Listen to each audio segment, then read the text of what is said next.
Hi everyone, my name is Moira Mani and I want to talk to you about why inflation isn't a great argument for raising your rates.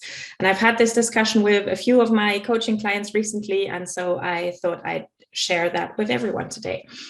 So I don't know what the situation is like in your country, but over here in Germany, things are getting more and more expensive, not only because of the economic downturn that many industries are experiencing after the pandemic, but now also with the war in Ukraine. And so energy prices have doubled and in some cases even tripled. And food prices are also going up. And if you know anything about Germany, that's a big deal over here. And so I know many of us would like to or even need to increase our rates, and at the same time, we're reluctant to do so. But if we keep our rates the same year in and year out, we're essentially accepting a pay cut. And I'm using air quotes here because, of course, in reality, it's not a pay cut because the pay remains the same. But we end up with less purchasing power. And so essentially, the result is the same as accepting a pay cut.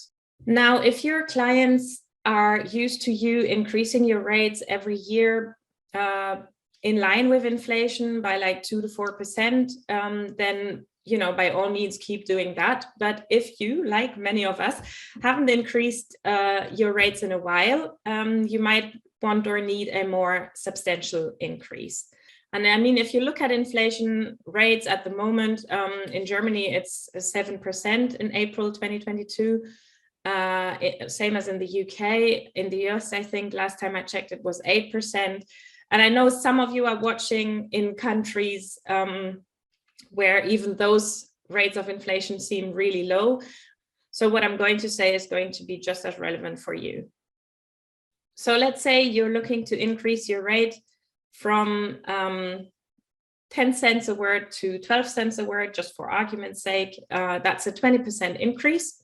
It's going to be hard to base that argument on inflation, or at least on inflation alone.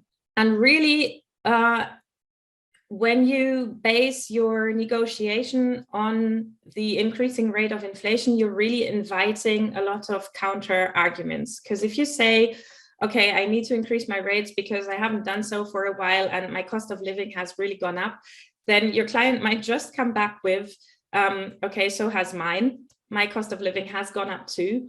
And so my budget for translation has decreased and I can actually only pay you less, which is not the kind of argument you want to invite. And I know this has actually happened to a few colleagues. A better way for you to raise your rates is to actually base your negotiation on increased value. Okay, so demonstrate how your service has made your client's life easier, how it has increased revenue for them, gained more traffic, saved costs, and so on. So the question you can ask yourself is really, what value does my service provide to my clients, and why should they pay more for it? Why should they pay more for working with me specifically? Why is it worth it for them? And make it as specific as possible. So let's say you've added a new qualification over the past year. I don't know, let's say you've done a course in the basics of SEO, and you want to now increase your rates using that as your argument.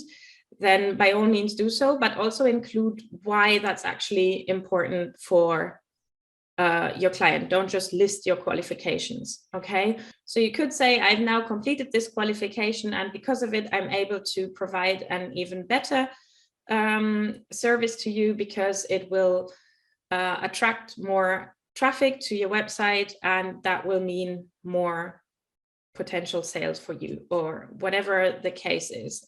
So the important thing there is really that you focus on the value that you provide to your client rather than inflation or any other outside factor. Okay, and if you want to join me for a webinar on raising our rates, where we'll discuss everything in more detail, then make sure you subscribe to my newsletter list, and the link will be below the video. Thank you for watching.